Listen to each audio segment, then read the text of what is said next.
अभिवादन स्वीकार कीजिए ब्रजेश मिश्रा का। और आप देखना शुरू कर चुके हैं द डिबेट। बहनों भाइयों, आज बात तो टीएमसी की करेंगे, लेकिन टीएमसी के परिप्रेक्ष्य में आपको ये भी देखना पड़ेगा कि पिछले एक दशक में इस देश में रीजनल पार्टीज़ के लिए, क्षेत्रीय दलों के लिए संक्रमण काल चल रहा है। एक एक करके या तो वो ख़त्म हो रही हैं, या तो टूट रही हैं, और या फिर कमज़ोर हो रही हैं। और इसका उदाहरण उत्तर से लेकर दक्षिण तक और पश्चिम बंगाल से लेकर महाराष्ट्र तक, आपको इसके कई उदाहरण आज मैं पेश करूंगा। तो टीएमसी की ये टूट पश्चिम बंगाल में क्षेत्रीय दलों के बेहद कमज़ोर होने या बिखरने का एक प्रमाण है। तो आज चर्चा इसी विषय की। बहन भाइयों, ऐसा प्रतीत हो रहा है कि इस समय क्षेत्रीय दलों के लिए एक संकट काल, संक्रमण काल चल रहा है। तृणमूल कांग्रेस एक चुनाव क्या हारी, ताश के पत्ते की तरह बिखर गई। एक बेहद ताकतवर पार्टी का इस तरह से वर्टिकल कोलैप्स होना पॉलिटिकल हिस्ट्री में ऐसे दूसरे उदाहरण आपको भारत में तो नहीं मिलेंगे। 28 साल से चली आ रही पार्टी, 15 साल से ज़्यादा की ताकतवर हुकूमत, 80 से ज़्यादा एमएलए, 22 से ज़्यादा मेंबर ऑफ पार्लियामेंट, राज्यसभा के सदस्य, और एक चुनाव हारने के बाद टीएमसी की ये दुर्गति हुई कि 80 में से 60 से ज़्यादा विधायकों ने ममता बनर्जी के खिलाफ बगावत कर दी और उनको अपना नेता मानने से इनकार कर दिया। धड़ाधड़ इस्तीफे हो रहे हैं। टीएमसी के लोकसभा सदस्य अलग हो रहे हैं, राज्यसभा के हो रहे हैं। पश्चिम बंगाल के कई मेयर ने इस्तीफा दे दिया। किसी भी ताकतवर राजनीतिक दल का ऐसा डाउनफॉल या तो शिवसेना का हुआ और या ममता बनर्जी का हुआ, लेकिन ममता बनर्जी का वर्टिकल उनकी पार्टी का कोलैप्स होना, मतलब ऊपर से सीधे धड़ाम से नीचे आना, यह भारत की राजनीति के बदलते माहौल का परिचायक है। ममता बनर्जी की पार्टी की हाल क्यों हुई? बहनों भाइयों, जब भी कोई पार्टी एक व्यक्ति के द्वारा चलाई जाएगी, विचारधारा की बजाय उसमें अवसरवादियों को और सिर्फ जीत के कॉम्बिनेशन के आधार पर किसी को भी लाकर खड़ा करने की राजनीति होगी। वैचारिक अधिष्ठान से जो पार्टी भटकी है, या तो वो लूली लंगड़ी हुई है, और या तो नष्ट हो गई है, या भ्रष्ट हो गई है, या कमज़ोर हो गई। मैं ये बात उदाहरण और तथ्य के साथ, प्रमाण के साथ बताऊंगा कि क्या हाल हुआ है। ममता बनर्जी इकलौती उदाहरण नहीं है।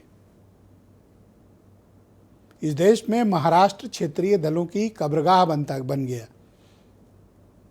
शिवसेना का हाल सबने देखा, वर्टिकल डिवीजन हुआ। ठाकरे की शिवसेना आज मृतप्राय पड़ी हुई है। शिवसेना की जो ताकत थी वो डिवाइड होकर आधी से कम रह गई। एनसीपी, एक एनसीपी 2 एनसीपी में बदल गई। एक कमज़ोर पड़ गई, एक ताकत में आ गई। लेकिन एनसीपी खत्म हो गई, शिवसेना कमज़ोर पड़ गई। और बात सिर्फ महाराष्ट्र की नहीं करेंगे, उत्तर प्रदेश में भी समाजवादी पार्टी बहुत भयानक संकट में गई थी। 2017 में पार्टी का लगभग डिवीजन हो गया था। शिवपाल यादव अलग हो गए थे, लेकिन मुलायम सिंह के निधन के बाद अखिलेश यादव ने इस पार्टी को संभाल लिया और वो टूट को बचाने और अपने चाचा को वापस लाने में कामयाब हुए। उनको उसका प्रतिफल मिला 2024 में। मतलब टूट कर भी बच गई वो है समाजवादी पार्टी, इकलौती पार्टी जो मुंह के बल गिरी, लेकिन कुछ ही सालों में संभल गई। दूसरा उदाहरण मैं आपको दूंगा तमिलनाडु का। एआईडीएमके, जयललिता की पार्टी, तमिलनाडु की सत्ता में 4 बार रही है ये पार्टी। लेकिन जयललिता की ये पार्टी उनके निधन के बाद 3 टुकड़ों में बट गई, और आज चौथा टुकड़ा भी 28 विधायकों के साथ अलग होने को तैयार बैठा हुआ है। 4 विधायकों ने इस्तीफा दे दिया। जिस एआईडीएमके की तमिलनाडु की राजनीति में डीएमके की छाती पर चढ़कर सत्ता में आते थे, आज वो एआईडीएमके अपने विधायकों को रोक पाने में कामयाब है। विजय के समर्थन में धड़ाधड़ इस्तीफे हो रहे हैं और उस सब टीवी के ज्वाइन कर रहे हैं। एक ताकतवर पार्टी सामने सामने हमारी आपके देखते देखते मुंह के बल गिर रही है। अंग्रेजी में वर्टिकल कोलैप्स कहते हैं, खत्म हो रही है और हम आप देख रहे हैं। तेलंगाना में एक बीआरएस की 2 बीआरएस हो गई, एक टीआरएस बन गई है। केसीआर की बेटी ने अलग पार्टी बना ली। अब वो प्रभावशाली होती हैं नहीं होती हैं एक अलग विषय है। अब आ जाइए बिहार। एक रामविलास पासवान की पार्टी 2 हिस्सों में बंट गई। लोजपा पहले एक ताकत में थी, वो नष्ट हो गई, अब दूसरी वाली बची है। राजनीतिक दलों में, क्षेत्रीय दलों में जब भी समझौतावादी दृष्टिकोण, जब भी वैचारिक अधिष्ठान पर कंप्रोमाइज किया गया, जब भी नेतृत्व गलत आचरण, भ्रष्टाचार, परिवारवाद पर गया, वो बीजेपी और कांग्रेस जैसी माइटी पॉलिटिकल पार्टी के सामने टिक नहीं पाया। मैं उसके कई उदाहरण आपके साथ प्रमाण के साथ दूंगा। सिर्फ बीजेपी ही नहीं, रीजनल पार्टी के खत्म होने, कमजोर होने, 1.5 पैर की होने, 1 पैर की बचने में सबसे बड़ी लाभार्थी है बीजेपी और उसके बाद दूसरी लाभार्थी पार्टी का नाम है कांग्रेस पार्टी। बीआरएस को कमजोर किया। तेलंगाना में कांग्रेस हुकूमत में, यूडीएफ बनाकर कलकत्ता में कम्युनिस्ट पार्टी की छाती में बैठकर सत्ता छीनी किसने? कांग्रेस पार्टी ने। एआईडीएमके को 3 हिस्से में बांटकर सत्ता का इस्तेमाल किसने किया? डीएमके ने और अब विजय ने। महाराष्ट्र में इसकी बेनिफिशियरी भारतीय जनता पार्टी है और बिहार में भी बेनिफिशियरी भारतीय जनता पार्टी है। अब बंगाल उदाहरण है। उत्तर प्रदेश में भी हुआ था, लेकिन समाजवादी पार्टी बच के निकलने, खड़े होने, दौड़ने और ताकतवर होने में उसे 4-5 साल लगा। बाकी हर जगह पार्टी में टूट हो रही है। तो इन 10 सालों में क्षेत्रीय दलों के लिए भारी मुसीबत पैदा हो गई। एक और उदाहरण है उड़ीसा का, लेकिन वो पार्टी टूटी नहीं। वो पार्टी कमजोर होते होते अब 1 पैर पे बची है। अब वो कब तक चलेगी ये बीजेपी पर निर्भर है, लेकिन वो बेहद कमजोर हो चुकी है। तो ऐसे कई उदाहरण भरे पड़े हैं। तो आज हम चर्चा क्षेत्रीय दलों के कमजोर होने और उनके खात्मे की करेंगे, या उनके राजनीतिक रूप से अप्रासंगिक होने की। कुछ बयान, फिर आज की डिबेट। अगर टीएमसी, हम तो पहले से बोल चुके थे जिस दिन हारेगा पार्टी खत्म हो जाएगा। अब देखिए नाखून में अभी तक काली है चुनाव का, वो खत्म नहीं हुआ, पार्टी खत्म हो गया। तो ये पार्टी किस आधार पर? केवल लूट के आधार पर ये पार्टी बनी थी और कहीं का ईंट कहीं के रोड़ा, भानुमती ने कुनबा जोड़ा। तो ये भानुमती की कुनबा खत्म हो रही है और ये होना ही था। जितना जल्दी हो जाए उतना अच्छा। और भी कुछ पार्टियां ऐसी वो भी खत्म हो जाएगी। अगर कोई पार्टी जनता की आवाज को नहीं समझ पाते तो उसका पतन अनिवार्य है। उतना गुस्सा जनता में इसलिए हुआ कि जनता समझ गए, जनता का सामने पार्टी एक्सपोज है, माथा नीचू करके चलते हैं, इसका मतलब वो कुछ नहीं समझते हैं, कुछ नहीं देख पाते हैं। ये जो लोग समझेगा उसका पतन तो होगा ही। आज हाहाकार करने से कोई नहीं होगा। देखिए, तृणमूल पार्टी की अंदरूनी बुरी हालत के बारे में हम सबको जानकारी है। बीजेपी पार्टी में ये लोग शामिल होना चाहते थे, लेकिन बीजेपी पार्टी इन लोगों को नहीं ले रहे हैं। अगर इन लोग को बीजेपी पार्टी में शामिल किया जाए तो बीजेपी पार्टी की आज की तारीख में जो उनकी अपना छवि और छवि धूमिल होने की संभावना रहती है। इसलिए बीजेपी पार्टी को ये लगा इनको लेने के मतलब कोविड वायरस आ जाएगी हमारे पार्टी के अंदर। तो इसलिए मोदी जी को जो नारा थे ना, ये 2 गज की दूरी रहना बड़ा जरूरी कोविड से बचने के लिए, ये 2 गज की दूरी में इन लोग को रखे गए हैं। तो आनंद दुबे भारतीय जनता पार्टी के प्रवक्ता हैं, सुनील साजन समाजवादी पार्टी से हैं, प्रियंका गुप्ता उत्तर प्रदेश में कांग्रेस कमेटी की प्रवक्ता हैं, सुनील शुक्ला बहुत ही जाने माने पत्रकार, राम प्रकाश पांडे जी तृणमूल कांग्रेस पार्टी के सीनियर लीडर हैं। और वीरेंद्र सिंह जी हमारे नेशनल हेड, आप सभी का स्वागत और धन्यवाद। तो राम प्रकाश पांडे जी, पहली शुरुआत आपसे। मैं तो ये मानता हूँ कि आपकी पार्टी बेहद ताकतवर और बड़ी मजबूत थी, लेकिन महज एक हार ने आपको बर्बादी ही नहीं, वर्टिकल कोलैप्स पे ला दिया। आपकी पार्टी टुकड़े टुकड़े में बिखर गई, तृण मूल में निकल गई। ऐसा कैसे हो गया? पांडे जी तक लग रहा है मेरी आवाज़ नहीं पहुंच रही है। मैं इस सवाल के साथ आनंद दुबे जी के पास चलता हूं। आनंद जी, आप क्या ये मानते हैं कि क्षेत्रीय दलों के कमज़ोर होने से आपकी पार्टी और कांग्रेस पार्टी, इन दोनों को सबसे ज़्यादा फायदा हो रहा है?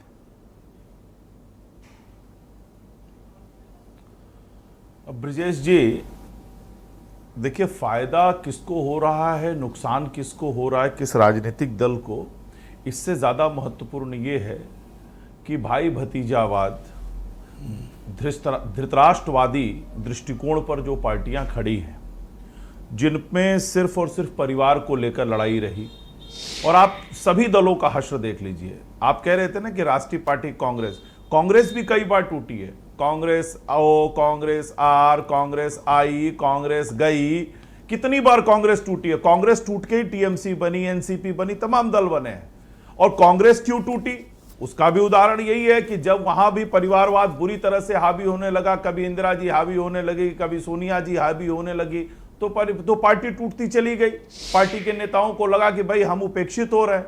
और इसी तरह से जो ये राजनीतिक दल हैं, जो क्षेत्रीय दल हैं, जो परिवार के आधार पर हैं, चलिए ठीक है, किसी व्यक्ति ने पार्टी बनाई, मान लीजिए किसी व्यक्ति ने पार्टी बनाई, उनको जनता ने नेता स्वीकार किया, लेकिन जनता ने ये तो नहीं कहा कि आप जाते समय अपने पार्टी में सभी को दरकिनार करके अपने भतीजे या अपने बेटे को सत्ता दे दीजिए।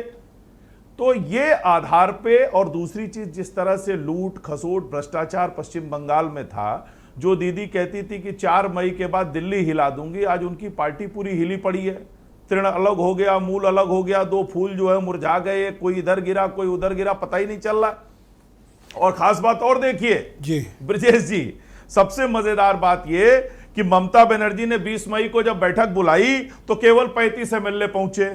31 मई को जब बैठक बुलाई तो केवल 20 एमएलए पहुंचे।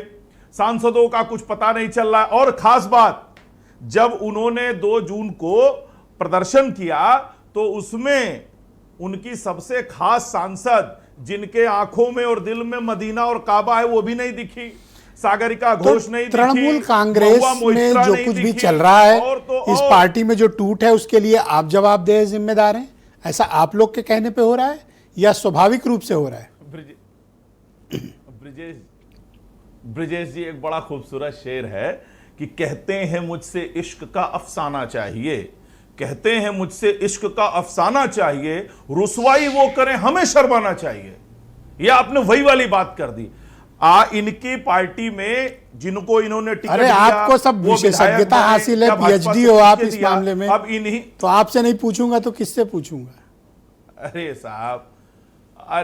साहब, ये बताइए, कांग्रेस में इतनी बार डिवीजन हुआ, तब तो हम इस लायक भी नहीं थे कि कांग्रेस पार्टी टूटती चली गई। हमने तो नहीं डिवीजन कराया। उत्तर प्रदेश में समाजवादी पार्टी में जो कुछ हुआ वो तो हमने नहीं कराया ना। पहले ये अलग हुए, फिर एक हुए। बाल ठाकरे साहब के उनके परिवार में बहुत शुक्रिया सर। और राज्य को लेकर जो हुआ वो हमने तो नहीं कराया। बहुत शुक्रिया आपका। तो कुल मिलाकर आप ये समझिए ब्रजेश जी, पांडे जी जुड़े, भाई भतीजावाद, परिवारवाद, धृतराष्ट्रवाद से दूरी बनानी पड़ेगी और जनता बना रही है। बहुत शुक्रिया। मैं प्रियंका गुप्ता जी को इनवाइट करता हूं, कांग्रेस कमेटी की प्रवक्ता है। प्रियंका जी, जो रीजनल पार्टीज लगातार कमज़ोर हो रही, जिसका जिक्र मैं प्रारंभिक उद्बोधन में कर चुका हूं, उसकी दूसरी बेनिफिशियरी पार्टी आप हैं। और ऐसे कई उदाहरण भी मैंने प्रस्तुत किए हैं। तमिलनाडु का उदाहरण हो, केरल का उदाहरण हो, तेलंगाना का उदाहरण हो। क्या टीएमसी में जो कुछ भी टूट हो रही है, टीएमसी की पार्टी पतन की तरफ बढ़ रही है, क्या कांग्रेस पार्टी पश्चिम बंगाल में अपने लिए कोई संभावनाएं तलाशती है? देखिए, वास्तविकता ये है कि जो आज हम डिस्कशन कर रहे हैं वो अन्य पार्टियों से थोड़ा सा अलग है। क्योंकि अगर हम बात करें तो आज वो जीत के बाद टूटी है, क्योंकि टीएमसी के बैनर पे लोगों ने टिकट लिया, टीएमसी के बैनर पे जीते और उसके बाद उन्होंने टीएमसी पार्टी को अलविदा कह दिया। इसका रीज़न आप बहुत बारीकी से देखिए कि जो ये ऋतुव्रत बनर्जी हैं जिन्होंने पार्टी को तोड़ा, उनके ऊपर ऑलरेडी कई चार्जेस लगे हुए हैं। उनके ऊपर यौन शोषण का आरोप है, उनके ऊपर फाइनेंशियल जो है करप्शन का भी आरोप है। इन सारे आरोपों के साथ में अगर आप उन 60 विधायकों का अगर डेटा निकालेंगे या खंगालेंगे तो आपको पता चल जाएगा कि उनके ऊपर भी किसी न किसी तरीके के चार्जेस तो टिकट क्यों देते हो ऐसे लोगों को? तो बस वही बात है। तो आज क्षेत्रीय पार्टियों को समझना पड़ेगा कि सबसे बड़ी बात है कि आप टिकट देते वक्त उन लोगों का ध्यान रखिए जो वाकई में जनता की सेवा करना चाहते हैं या भ्रष्टाचार करना चाहते हैं, वो आपको पता होना चाहिए। क्योंकि टिकट बांटते वक्त आप ये चीज़ों को नहीं देखेंगे तो इस तरह की परेशानियां आपको झेलनी पड़ेंगी। आज सबको पता है कि भारतीय जनता पार्टी का प्रेशर है, और भारतीय जनता पार्टी विपक्ष को इसलिए खत्म करना चाहती है क्योंकि वो जानती है कि वो किस तरीके से जीती है और किस तरीके से बीजेपी से क्या मतलब? ये तो जो कुछ हो रहा है वो तो टीएमसी के भीतर हो रहा है ना। टीएमसी के भीतर हो रहा है, बीजेपी ने थोड़ी तोड़ा, बीआरएस को उन्होंने तोड़ा नहीं। हाँ, नहीं। एनसीपी शिवसेना का मैं मान सकता हूँ, लेकिन उसके अलावा इनका थोड़ी ना रोल है। तो वो अदृश्य शक्ति कौन है? वो अदृश्य शक्ति है तो बीजेपी, सबको पता है और जनता बेहतर समझती है। आप बताइए, विधायक बन चुने के बाद कांग्रेस को क्यों नहीं मानूं? बीआरएस में टूट आपने कराई, फिर इसका मतलब कम्युनिस्ट पार्टी में केरल में टूट आपने कराई। अगर तमिलनाडु में सत्ता के चक्कर में आपने एआईडीएमके को गुमराह किया, क्यों ना मैं कहूँ। नहीं, हम ये कहना चाह रहे हैं कि देखिए, सत्ता में हम जब आने के लिए हैं तब हम अगर किसी पार्टी को तोड़ रहे हैं तो वो समझ में आता है। बट जीतने के बाद अगर हम किसी पार्टी को तोड़ रहे हैं तो वो उसका रीज़न यही हो सकता है कि अपने आप में इनसिक्योरिटी। भारतीय जनता पार्टी के अंदर इनसिक्योरिटी है क्योंकि भारतीय जनता पार्टी ने जीतने के बाद आप चाहती हैं कि क्षेत्रीय दलों का अस्तित्व रहे, या फिर आप चाहती हैं कि सिर्फ कांग्रेस पार्टी ही अपोजिशन की भूमिका निभाए? देखिए, कांग्रेस पार्टी आज से नहीं, कई वर्षों बरस राज करती चली आ रही है। उस समय देखा जाए तो सारी पार्टियां, चाहे वो टीएमसी हो, कांग्रेस से टूट कर बनी। आप कई पार्टियों का अगर जिक्र करें, एनसीपी का जिक्र करें, तो भी वो कांग्रेस पार्टी से टूट के बनी। तब हम उनको नहीं खत्म करना चाह रहे थे, जब हम सत्ता में थे, हम चाहते तो कुछ भी कर सकते थे, तो आज हम क्यों करेंगे? वास्तविकता ये है कि हम लोकतंत्र में विश्वास रखते हैं, पर भारतीय जनता पार्टी नहीं करती है। ना वो संविधान में विश्वास रखती है, ना वो लोकतंत्र में विश्वास रखती है। वो लोगों को कुचलने, मारने और खत्म करने में विश्वास रखती है, और जनता देख रही है। आप बताइए, विधायक बनना या सांसद बनना, इसके बाद भी कोई और लालच हो सकता है किसी को? इसके बाद भी लोगों को क्या चाहिए वो देखने वाली बात है। तो अच्छा, मैं डिबेट आगे बढ़ाऊं, अपने पैनलिस्ट और दर्शकों को एक मजेदार बात बताता हूं। जब मैंने डिबेट शुरू की और मेरा प्रारंभिक उद्बोधन हुआ तो टीएमसी के सीनियर लीडर रामप्रकाश पांडे जुड़े हुए थे। जैसे ही मेरा उद्बोधन खत्म हुआ और बयान नेताओं के चले, पांडे जी फोन बंद करके भाग गए डिबेट से। ये है टीएमसी के भीतर का माहौल। भाई ने बीच 5 मिनट के अंदर डिबेट छोड़ दी। ये मतलब अपने आप में बताता है कि टीएमसी पार्टी की वास्तविक स्थिति क्या है। समाजवादी पार्टी के प्रवक्ता सुनील साजन मेरे साथ जुड़े हुए। सुनील जी, आपकी पार्टी में भी डिवीजन हुआ, लेकिन आप कैसे संभल गए जो दूसरे लोग नहीं संभले?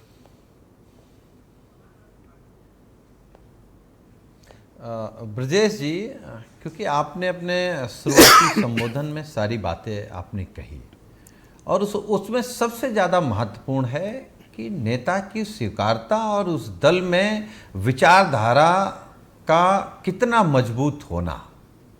मुझे लगता है कि इस देश में सारे दल टूटे हैं।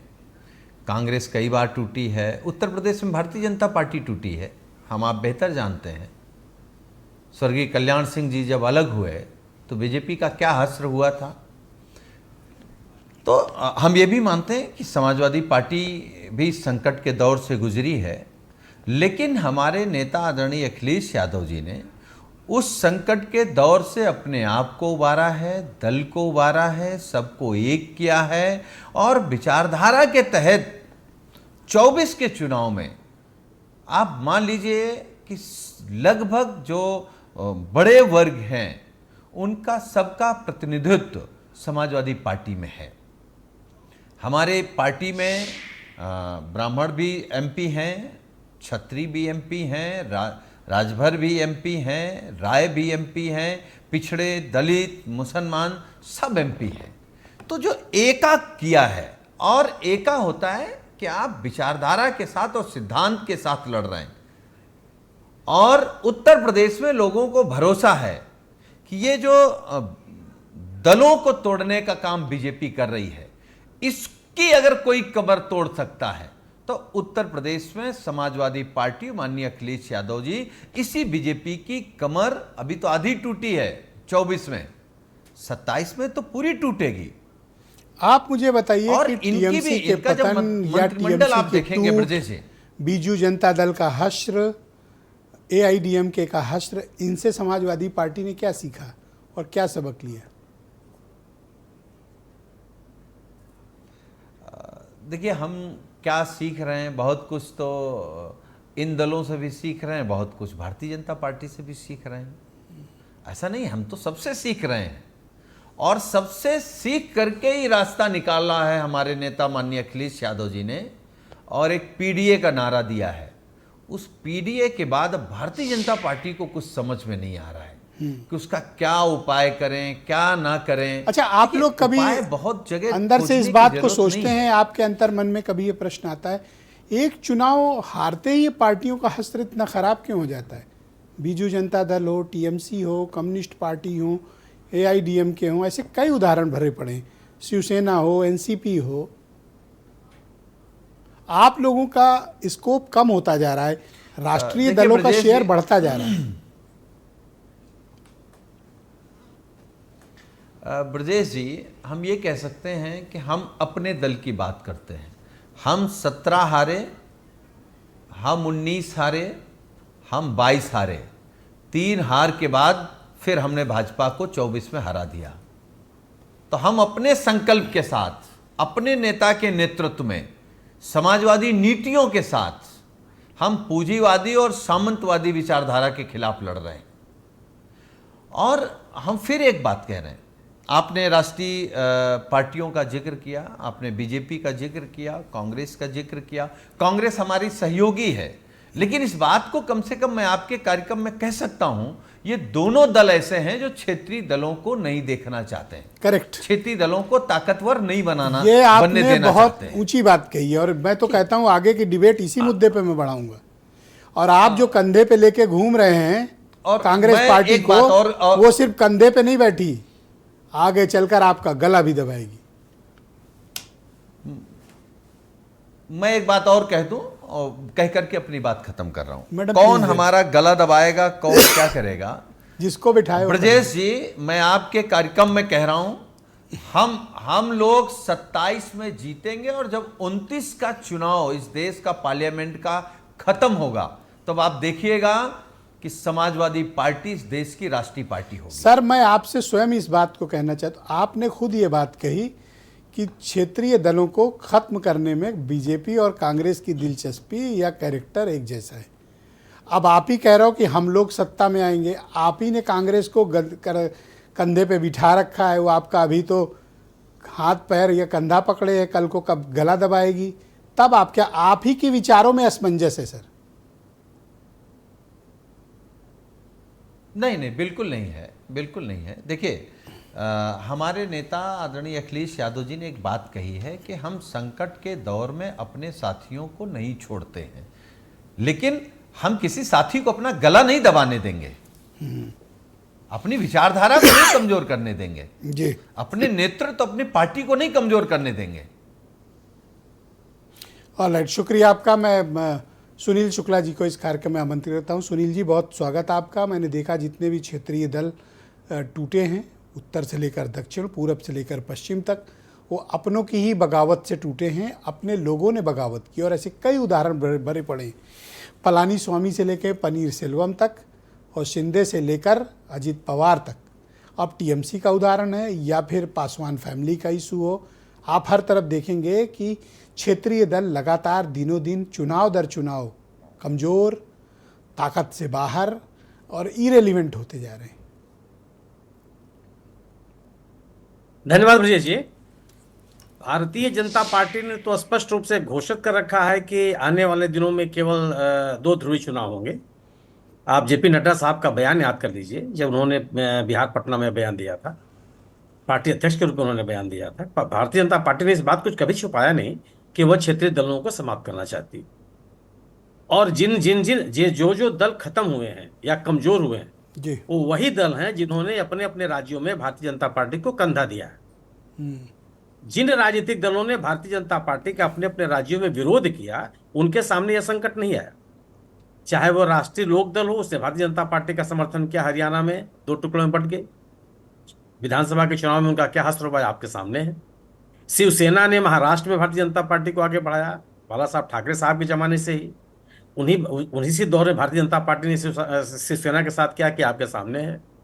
आप नवीन पटनायक का आपने उल्लेख किया, हर मौके पर बीजू जनता दल ने भारतीय जनता पार्टी की मदद की, उनका भी असर देख लीजिए। पश्चिम बंगाल में आप याद कीजिए, कांग्रेस के वरिष्ठ नेता होते थे, बाद में राष्ट्रपति हुए प्रणब मुखर्जी साहब।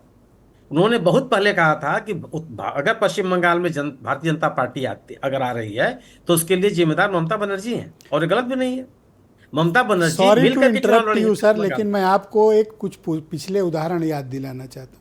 कांग्रेस पार्टी जब ताकत में थी तो क्षेत्रीय छत्रपों का जीना मुहाल की हुई थी, और आप कहेंगे तो मैं ऐसे उदाहरण भी आपके सामने रखूंगा। शरद पवार हों, ममता बनर्जी हों, उत्तर प्रदेश के ताकतवर कांग्रेस नेता रहे हों, कांग्रेस पार्टी ने हमेशा क्षेत्रीय दलों को कमजोर किया, ताकत से बाहर किया, ताकि दिल्ली हाई कमांड के पास वो ताकत रहे। ब्रजेश जी जो आपने उदाहरण दिए वो कांग्रेस के नेताओं के उदाहरण दिए आपने। आप एक पार्टी का नाम बताइए जिसके साथ गठबंधन में कांग्रेस रही हो और उसको उसने बांट दिया। सर मैं उदाहरण के साथ रखूंगा। बहुजन समाज पार्टी ने राजस्थान में अशोक गहलोत की सरकार को 6 विधायकों को समर्थन किया, 6 के 6 विधायक कांग्रेस पार्टी खा गई उनके।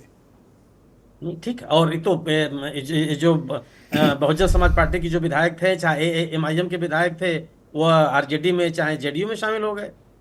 यह पार्टी को तोड़ना नहीं है ना, सवाल इस बात का निकल जाती है सर कांग्रेस, अजगर है सर। आप सोच वो ठीक लेकिन आप जो आपने बात कही, भारतीय जनता पार्टी ने किसी को भी नहीं छोड़ा है जी, और ये बाकायदा सामने आप, यह कोई छिपाने वाली बात नहीं है।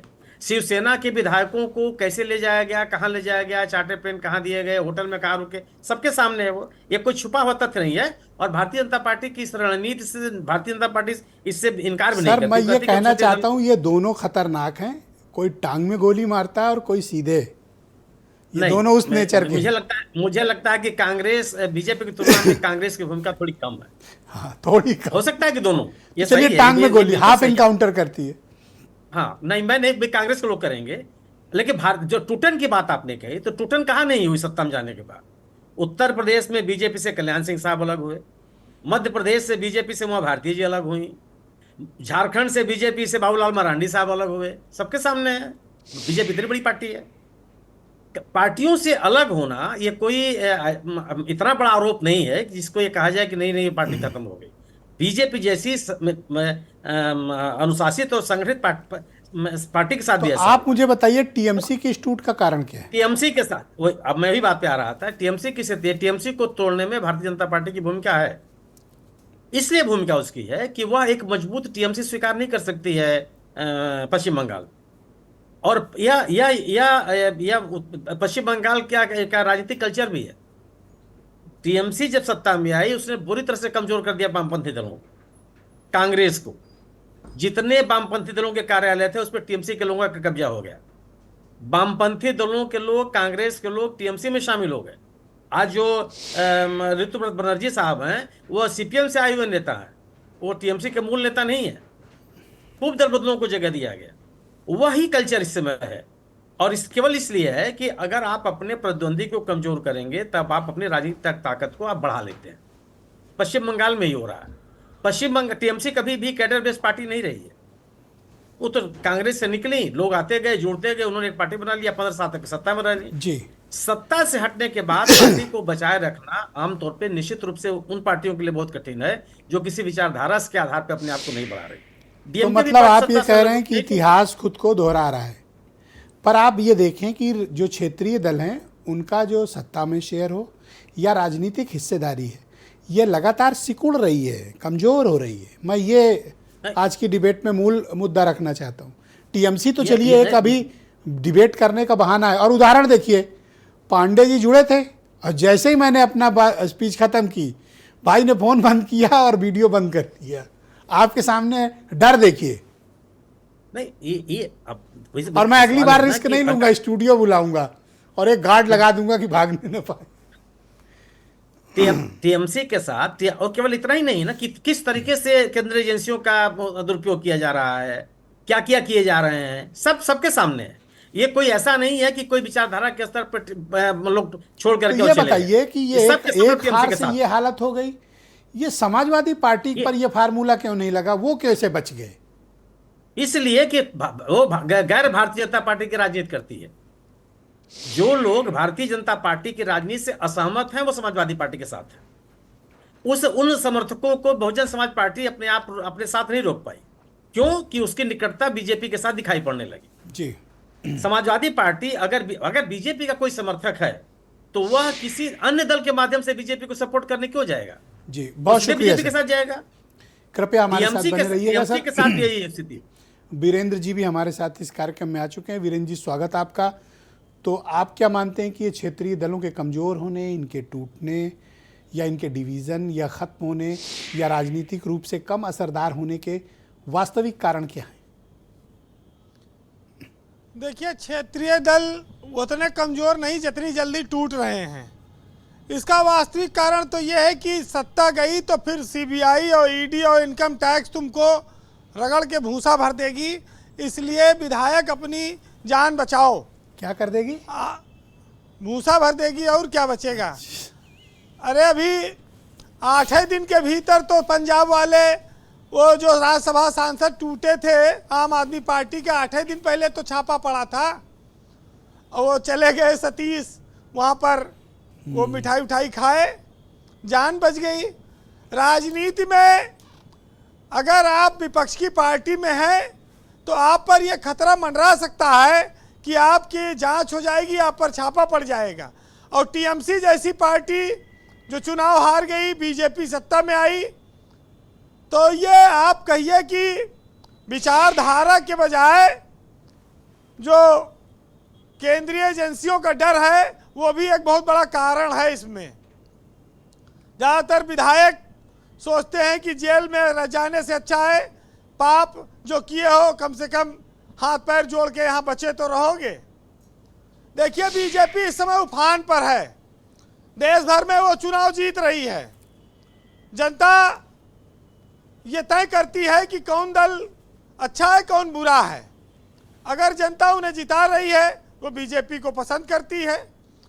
तृणमूल कांग्रेस हारी चुनाव तो अपने कर्मों की वजह से हारी, उनकी जो अराजकता रही होगी, गुंडागर्दी रही होगी, हिंदू मुस्लिम बंटवारा रहा है, उसकी वजह से वो हारी चुनाव। आज ममता बनर्जी के साथ जो लोग सहानुभूति की बात कर रहे हैं, वो बंगाल में जिन लोगों ने 15 साल उनका शासन झेला, उनको ये बात पता होगी। तो स्वाभाविक है कि स्थानीय परिस्थितियां जो रही हैं बंगाल की, उसकी वजह से ममता की पार्टी में ये टूट हुई है। मैं तो कहता हूँ मनोबल टूटा हुआ है। आप देखिए, जब सेकंड टॉप लीडर यानी अभिषेक बनर्जी को पीट दिया लोगों ने, तो मुझे ऐसा प्रतीत होता है इन लोगों का मनोबल टूटा हुआ है।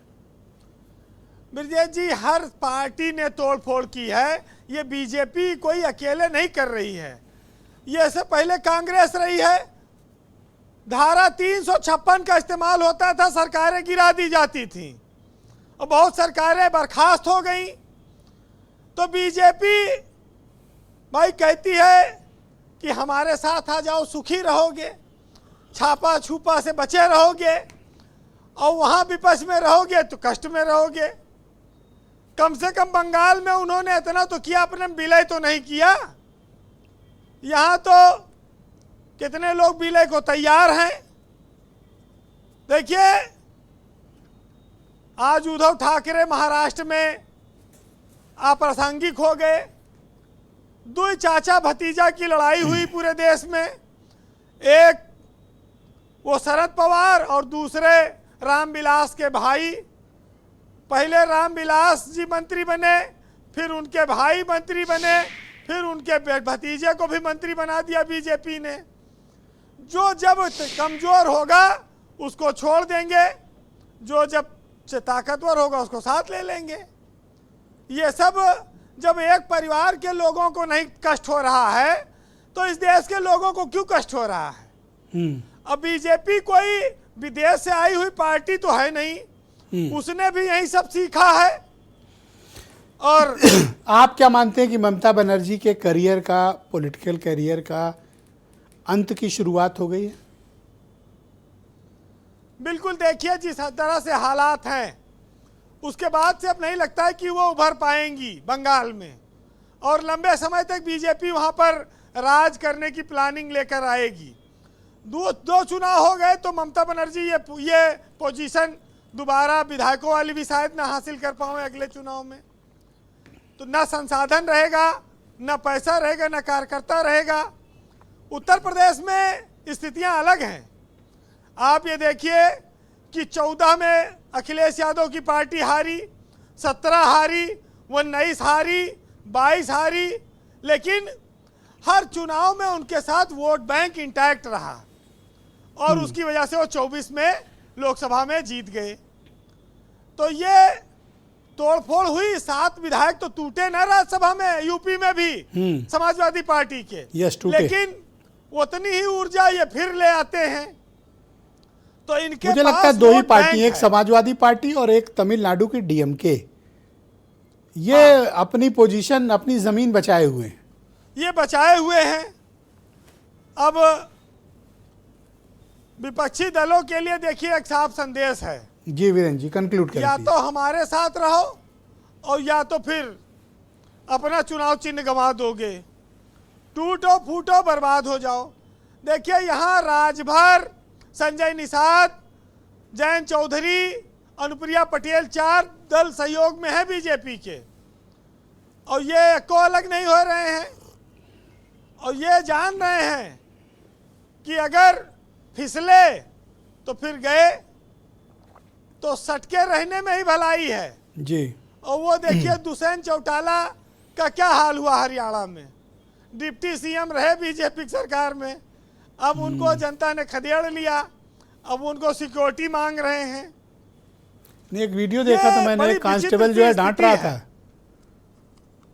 ब्रजेश जी ताकतवर, बाहुबली, इनसे जो लड़ेगा, इनके साथ आप आंख बिचौली करोगे तो खामियाजा भोगोगे जी।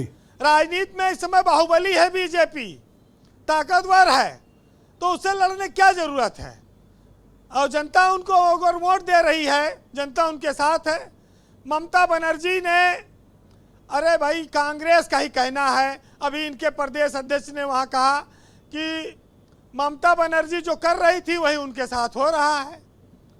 अधीर रंजन तो लगातार बोल रहे हैं, दिल्ली वाले इनको पुचकारते नहीं ममता के साथ अन्याय हुआ, और बंगाल में उनके प्रदेश के बड़े नेता इनको कहते हैं कि ये सब गुंडागर्दी करते थे, वही इनके साथ हो रही है। देख लीजिए जी, कंक्लूड करें प्लीज जी। तो बात सिर्फ इतनी सी है कि अतीत को हम लोग भूल जाते हैं, वर्तमान में हो रही घटनाओं को उस पर अपनी राय देते हैं, उस पर अपना दुख प्रकट करते हैं। ऐसा नहीं होना चाहिए। तो आज चूंकि बीजेपी के जो उत्तर प्रदेश के सहयोगी दल हैं, उनके लिए भी ये एक चेतावनी है कि भाई संभल कर रहना, भागने की कोशिश न करना जी। हाँ, क्योंकि ये आचार्य चाणक्य कह कर गए हैं कि दगा अगर करोगे तो फिर दगा ही मिलेगा, कोई किसी का सगा नहीं रहेगा जी। राजनीति में ताकतवर के साथ जो लोग रहते हैं उनके हर गुनाह माफ है। फिलहाल आप इन लाइनों से इस बात को समझिए कि देश चलता नहीं मचलता है, और मुद्दा हल नहीं होता, सिर्फ उछलता है, और जंग मैदान में नहीं सोशल मीडिया पर जारी है। आज मेरी तो कल तेरी बारी है। बहुत शुक्रिया वीरेंद्र जी, आपका बहुत बहुत धन्यवाद। बहुत शुक्रिया हमारे साथ जुड़ने के लिए। बहनों भाइयों, इस डिबेट में हमारे साथ टीएमसी के कुछ एक सीनियर लीडर हैं, हम उनको भी ट्राई कर रहे हैं कि वो हमारे साथ इस पर चर्चा में जुड़ जाएं। बहुत शुक्रिया वीरेंद्र जी। मैं सुमित मेहरोत्रा जी, तृणमूल कांग्रेस पार्टी के लीडर हैं, हमारे साथ इस कार्यक्रम का हिस्सा है। मेहरोत्रा जी, आपका स्वागत। मैं जानना चाहता हूं कि आपकी पार्टी में इतनी बड़ी टूट हो गई, आपको अंदाज़ा था कि आपके पैरों के नीचे की ज़मीन खिसक चुकी है, या फिर आप ये मानते हो कि कोई कॉन्स्पिरेसी से हो रहा है? पार्टी में इतनी बड़ी टूट कि 80 में से 60 विधायक ममता बनर्जी के खिलाफ चले जाएं, ये बताता है कि आपकी पार्टी का क्या स्थिति इस वक्त है। ब्रजेश भाई देखिए, आपने देखा होगा कि जो लोग गए हैं वो अभी भी ममता दीदी को अपना नेता मान रहे हैं, टीएमसी को अपनी पार्टी मान रहे हैं। ये आपने देखा होगा, उन्होंने खुद कहा, रब्रिक बनर्जी ने, कि हम टीएमसी के हैं, दीदी के साथ हैं, बट हमें अभिषेक जी को नहीं देखना है, अभिषेक जी का जो कद है वो नहीं हमें पसंद। तो दीदी ने भी उन्हें कहा है, साफ संदेश है, जो गया है चला जाए, हम फिर से नेता बनाएंगे। वहां की पब्लिक देखिए सड़कों पे आ गई है, उनके पोस्टर लेकर के मुंह पे काले पोत रही है उन विधायकों के, और चोर चोर का नारा लगा रही है। पब्लिक ही हमारी टीएमसी है, पब्लिक ही नेता है, पब्लिक ही सबको बनाती है। एक हार ने इतना मनोबल तोड़ दिया कि आपकी पार्टी में भगदड़ है, कोई बेड के नीचे छिपा जा रहा है, कोई इस्तीफा दिए दे रहा है, कई मेयर इस्तीफा दे दिए, 60 एमएलए चले गए, मेंबर ऑफ पार्लियामेंट लोकसभा चले गए, राज्यसभा के लोग छोड़ रहे हैं। इतना बड़ा आपके यहाँ मनोबल टूट गया कि एक हार ने आपको ताश के पत्ते की तरह। ब्रजेश भाई, अभी तो केवल गया कौन है मुझे बताइए, बीजेपी में जाके ज्वाइन कौन कर गया है? अरे ज्वाइन ना कराएं, पर आपका घर तो टूट रहा है ना। आप बीजेपी पे इल्जाम के आपके अपने लोग आपका साथ छोड़ रहे हैं। बीजेपी प्लस सीबीआई ईडी जो काम कर रही है, हर प्रदेश में काम करती है। महाराष्ट्र में हम लोगों ने देखा है, रिसेंटली हमने उत्तर प्रदेश में देखा। अब तो चुनाव आ रहे हैं, उससे पहले आप देखिएगा सीबीआई ईडी यहाँ पे भी एक्टिव हो जाएगी, समाजवादी को तोड़ने पे लग जाएगी, कांग्रेस के लोगों पे सीबीआई ईडी लग जाएगी। और बंगाल में तो यही काम कर रही है, हमारे काउंसलर को उठा के बंद पर जितना डरे हुए आप लोग हैं, आपकी पार्टी के लीडर एमएलए हैं, और जितना मनोबल टूटा है, उतना तो हारने के बाद मैंने किसी पार्टी को इतना भयभीत, इतना गिरा हुआ मनोबल और इस वैचारिक अधिष्ठान पर इतना कमजोर मैंने किसी को नहीं पाया। देखिए ब्रजेश भाई, ये कोई कमजोर नहीं है, दीदी कोई कमजोर नहीं है, शेरनी है, आज भी लड़ रही है, सड़क पे हैं। हम फिर आएंगे, कम बैक करेंगे। अब ना वो विचारधारा है, ना तो वो उम्र है, ना वो जोश है, और उनका 15 साल का कार्यकाल लोगों के सामने है। अब क्या उनके राजनीतिक करियर का अंत माने? ब्रजेश भाई, अभी अरे ऐसे तो देश के प्रधानमंत्री जी की उम्र हो चुकी है, तो देश के प्रधानमंत्री, मतलब उम्र से मेरा तात्पर्य था कि उस तरह का आंदोलन खड़ा करना अब मुश्किल होगा। कुछ नहीं, एक्टिव है, आज भी 70 साल की है उम्र की, और आप देखिए फुर्ती है, चलने में भी, बोलने में भी, सबको पिछाड़ देती है। हर जना कहता है ये बात मानने में आपको कोई कष्ट है कि या परहेज है कि मनोबल बहुत गिरा हुआ है आप लोगों का?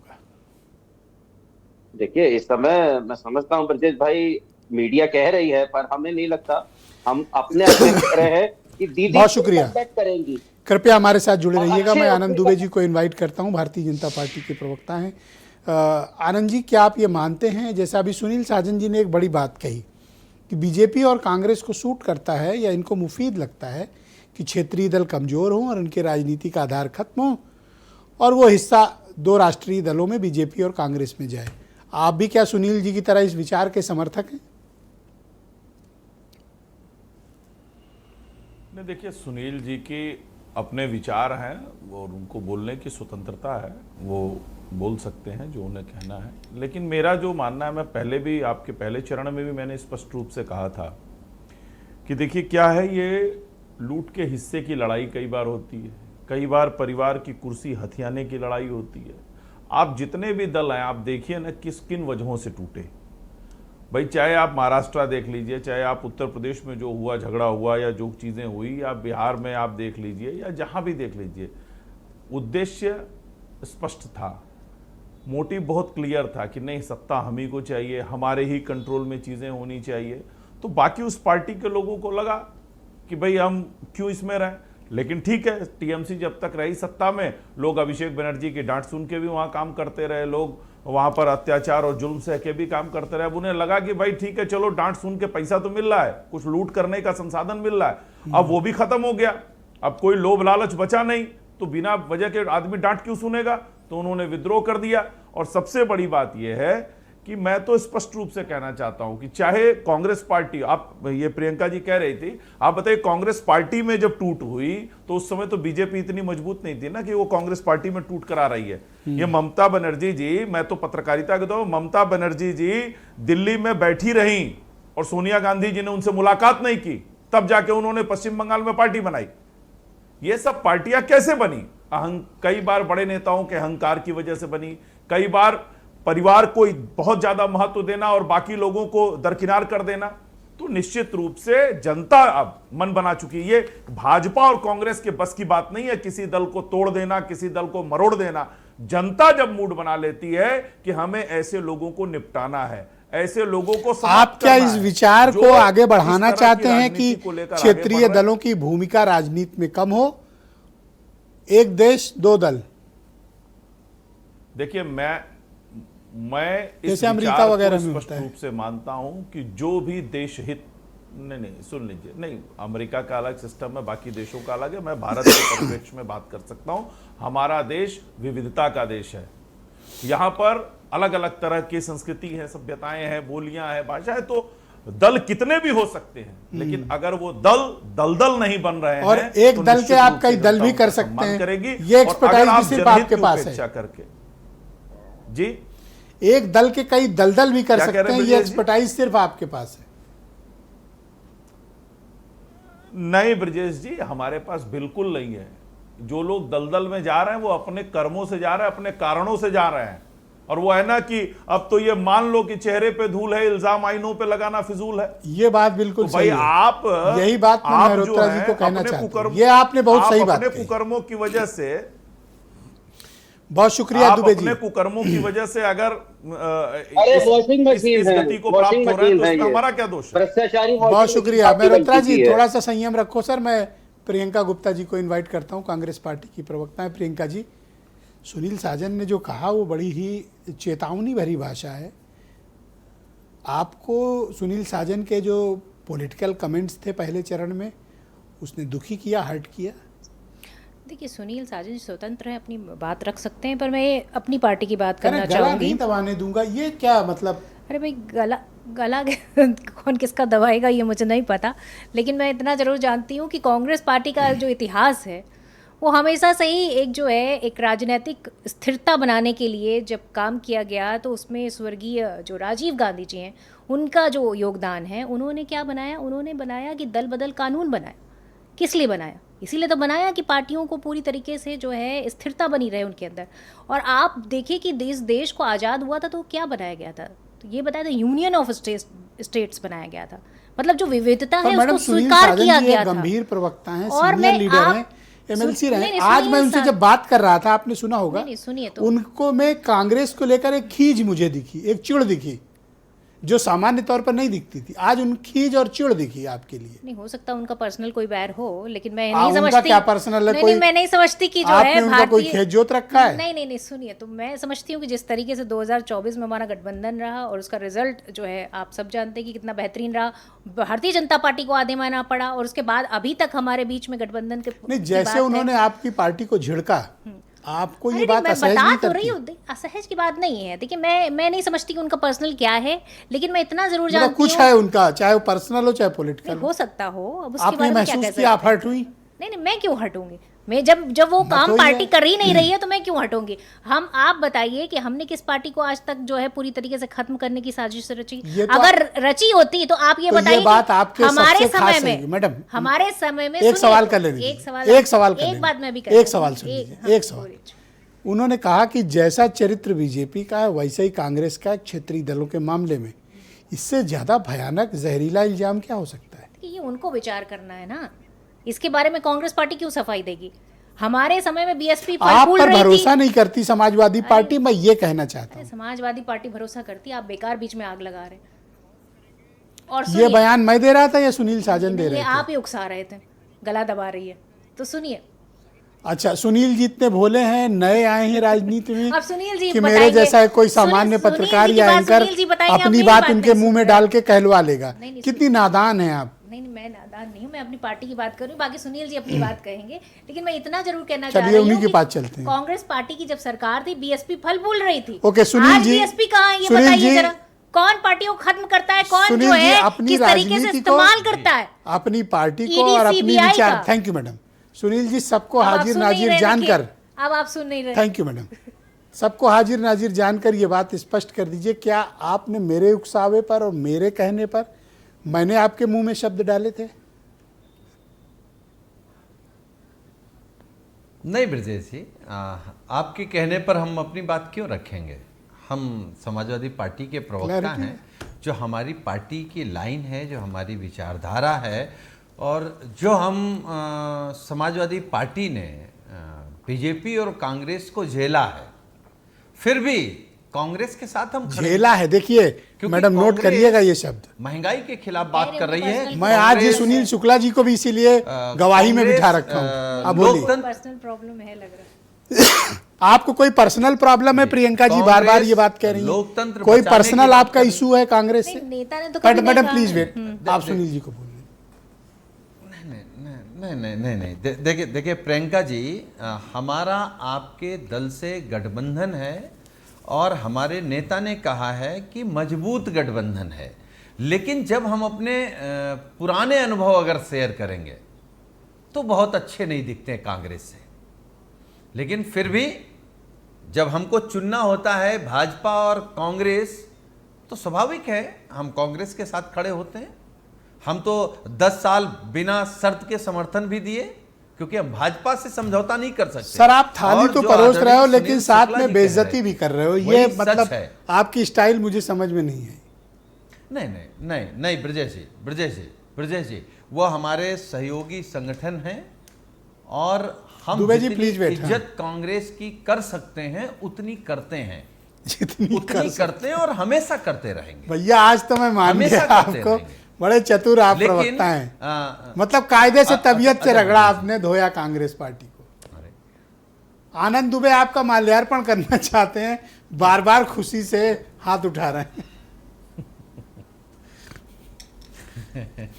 देखिए आनंद दुबे इन्होंने जी ठीक ही एक कहा भाई, ऐसे दल में जितनी हैं, हैसियत है उतनी ही जिस तो दल इज्जत के मिलेगी। लोगों को जातियों में झगड़ा कराना, धर्मों में झगड़ा कराना, दलों में झगड़ा कराना महारत हासिल है। ये लोग सच में महारथी हैं, झगड़ा कराने के, नफरत फैलाने के महारथी है भारतीय जनता देखिए, पार्टी। बहुत शुक्रिया। तो एक बोल सेकंड, कौन मैडम, रहा प्लीज। है जिसने शिवसेना को तोड़ दिया? साजन जी, बहुत जिसने शुक्रिया। एनसीपी को तोड़ दिया, अब मैं वो बोल फाइनल रहा है। अब मैं फाइनल कंक्लूजन बोल कौन रहा है? अकाली दल को खा गए। सुनील जी, एक बात तो आपने देखिए, न्यूट्रली ये बात महसूस करिए कि कांग्रेस पार्टी और समाजवादी पार्टी में रिश्तों में न तो वो वार्मथ है, न गर्मजोशी है, सहजता भी नहीं, थोड़ी असहजता का भाव है। इसका कारण क्या है?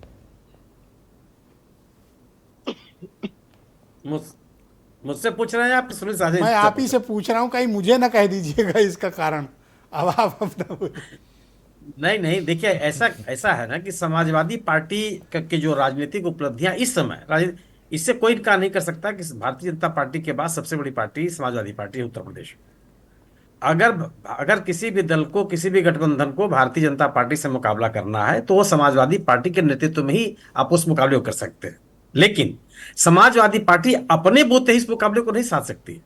अगर कांग्रेस अलग हो जाए, कांग्रेस के पास संगठन नहीं है, लेकिन कांग्रेस के पास पॉलिटिकल नैरेटिव, देश के स्तर पर विपक्ष का चेहरा कांग्रेस है।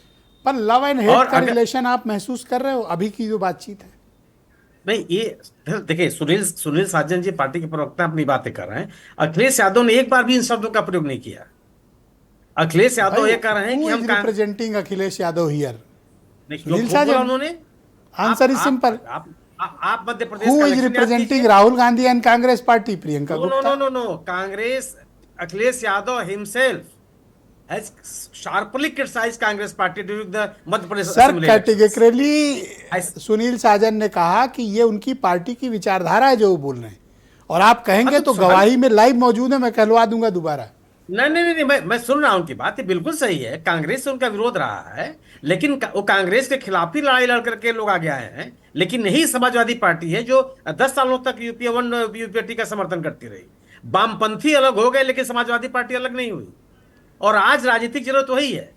अगर आप भारतीय जनता पार्टी से असंतुष्ट मतदाताओं को एक साथ रखना चाहते हैं तो आपको कांग्रेस को अपने साथ रखना होगा। आप उनकी तकलीफ नहीं कांग्रेस- समझ रहे हैं। अतीत में उनके साथ इतनी पॉलिटिकल चाकूबाजी कांग्रेस ने की है कि वो उस पीड़ा को भूले नहीं है। वो ऑपरेशन कराए हैं, अभी भी टांके दिख रहे हैं उनके। ये समस्या है, आप समझ नहीं रहे बात। नहीं ब्रजेश जी 2014 तक के कांग्रेस के साथ थे जी। ये डॉक्टर लोहिया का दौर खत्म कीजिए, लेकिन 2014 तक के कांग्रेस के साथ थे। पिछले चुनाव में कांग्रेस के साथ थे। उत्तर प्रदेश में कांग्रेस की ताकत ही कितनी है। लेकिन एक पॉलिटिकल विमर्श के लिए कांग्रेस की जरूरत उत्तर प्रदेश में समाजवादी पार्टी को है जी। अगर कांग्रेस अलग हो जाए, समाजवादी पार्टी अलग हो जाए, तो दोनों का नुकसान है। भारतीय जनता पार्टी को जबरदस्त फायदा है। जी, बहुत इसलिए शुक्रिया। समाजवादी पार्टी को भी जरूरत है कि कांग्रेस को अपने साथ रखे। बहुत बहुत शुक्रिया।